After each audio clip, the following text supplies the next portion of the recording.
Hey everybody, we are continuing our studies of sonata form, and what we're going to do today is take a look at the first movement of Clementi's Sonatina, Opus 36, number 2.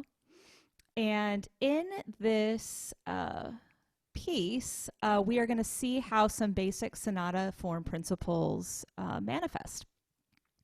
So the first thing I want us to think about is some objectives as we move forward with an analysis.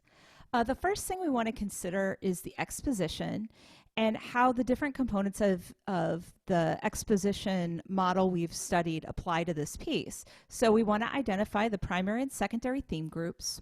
We want to consider how the composer gets from the tonic key to the new key. Is there a transitional theme? And if not, how do we get to the new key for the secondary theme group? And finally, is there any new material tagged on to the end of the exposition that could qualify as a closing theme? After we're done looking at the exposition, we want to see where the material from the exposition returns, and that's going to be our recapitulation. We also want to think about what changes are made in the recapitulation to the material we saw in the exposition. And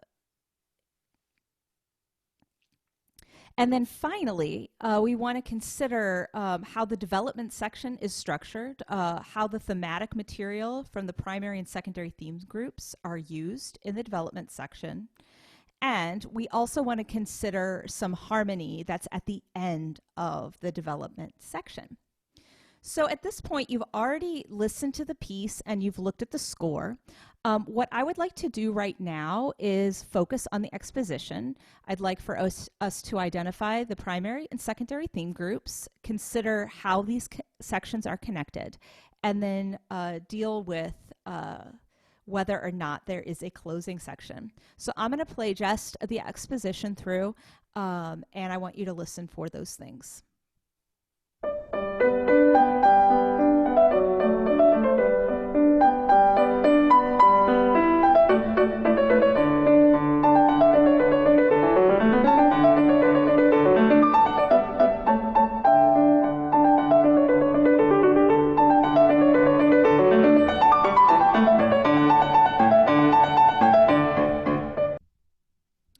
Okay, so lucky for us, this piece has no introduction, and it starts with the exposition proper right at the beginning of the piece with the primary theme group.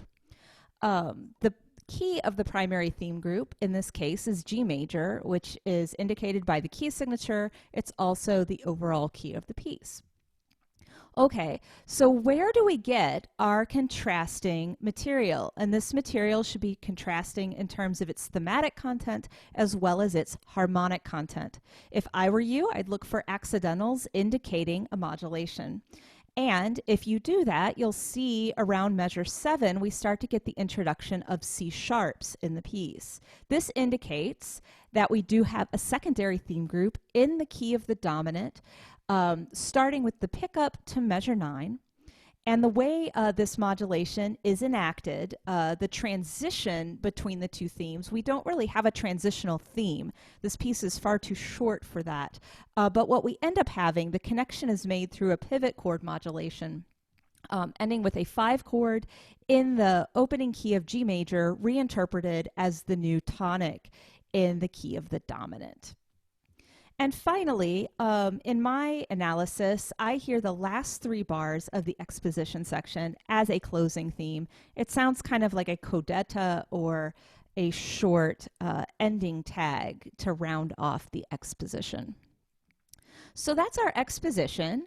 What I want to do now is take a look at the recapitulation. So I'm going to play starting at the midpoint of the piece, the pickup to measure 23.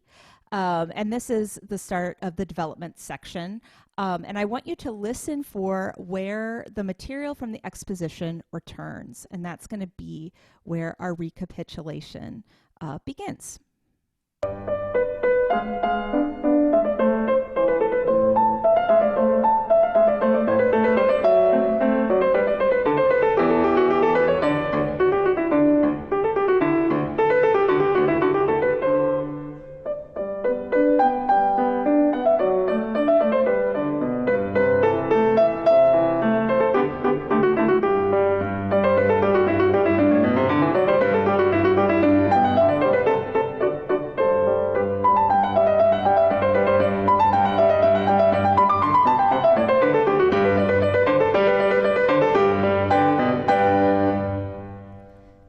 Did the return strike you?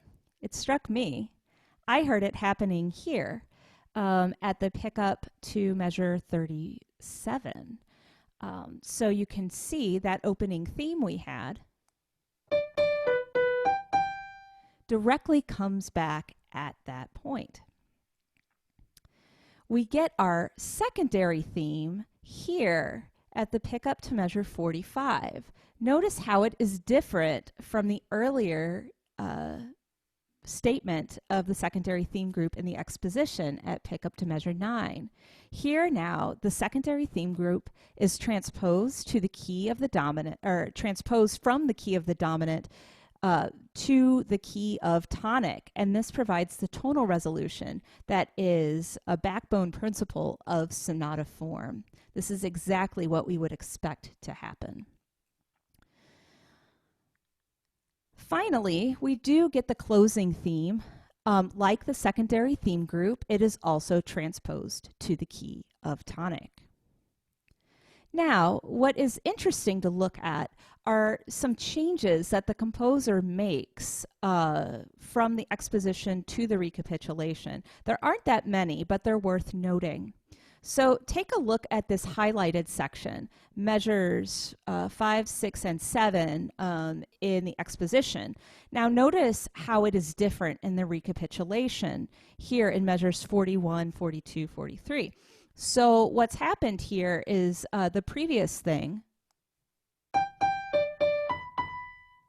becomes manipulated into this. And the whole reason Clementi is doing this is that in the exposition, he needed to modulate to the key of the dominant. Well, this change needs to happen here so that we don't modulate. So he's made some surface changes to the melody so that the harmony stays in G major as we would expect it to. There are two other differences when we compare the exposition material to the recapitulation, in addition to the modulation. If you look here in measure 18, I've highlighted in blue. This measure is a little bit different where it comes in the recapitulation of measure 54. You'll notice the melody structure is different, even though it still has an upward gesture. So that is a surface difference. And then finally, the very end of the closing theme, measure 22, compared to the very end of the piece, is just extended a little bit and made to sound a little more final, a little more conclusive. So that's the recapitulation in comparison to the exposition. And the last thing we're going to take a look at is the fun development section. And that's really where all the cool stuff happens in pieces that use sonata form. So what I'm going to do is play again the last portion of the piece, starting at the development section. And I want you to try to identify how the primary and secondary thematic material is used in various ways in this development. And I'd also like for you to consider what sort of harmony is being implied in measures 32 through 36.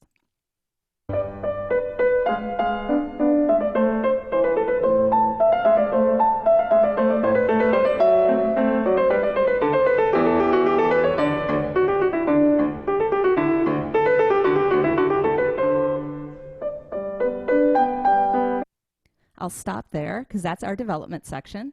So it starts here at the pickup to measure 23. Okay, so let's think about how thematic material is used. It's helpful to identify particular striking motives from the exposition and then see how they play out. The first motive that I think plays an important role is this one I've highlighted in yellow. That's the main theme, the main primary theme motive. Notice what happens right at the beginning of the development.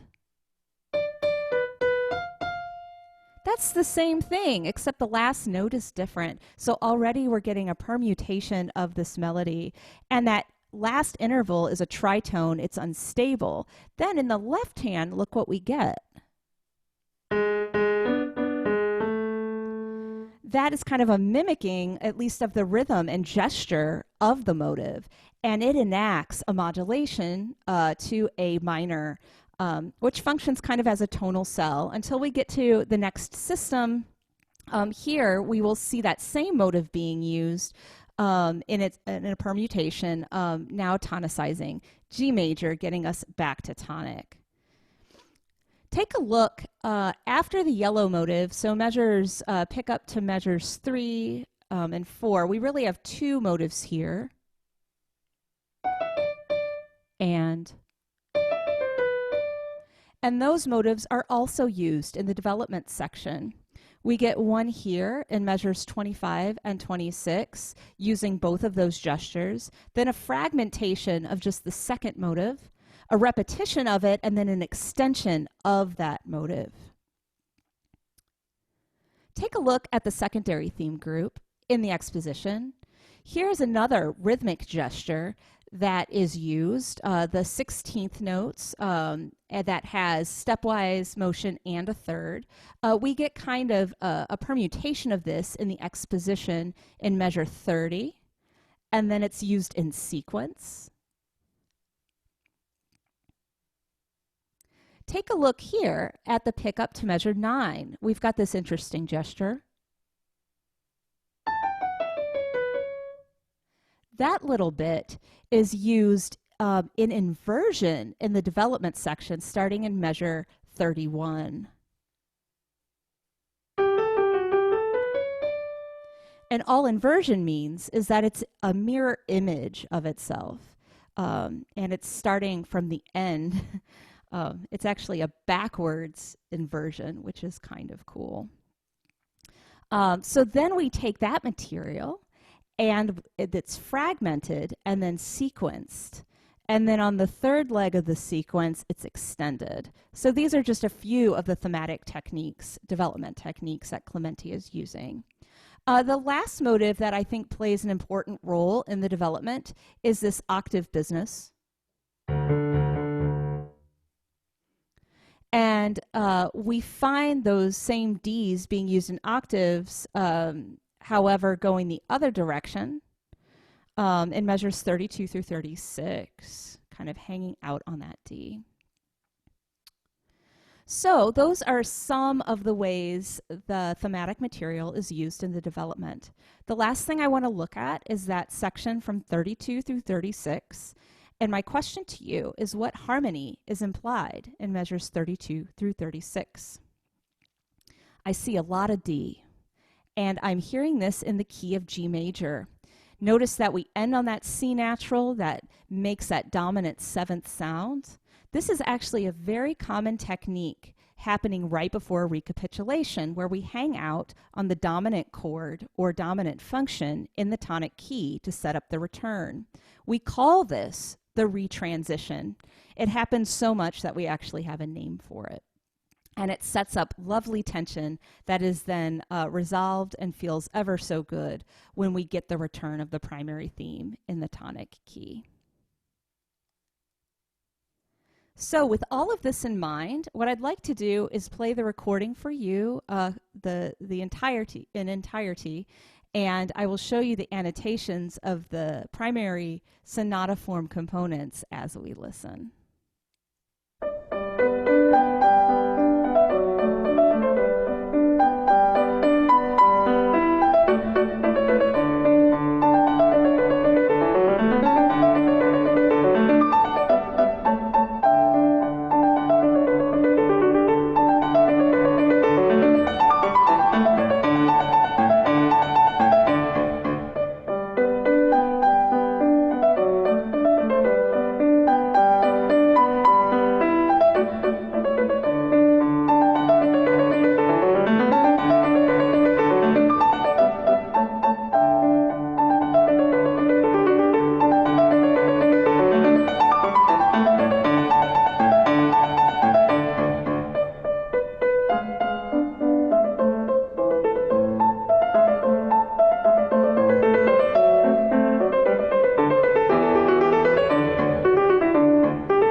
So there you are, and there you have it. We've just done our very first sonata form analysis with Clementi's Sonatina in G first movement.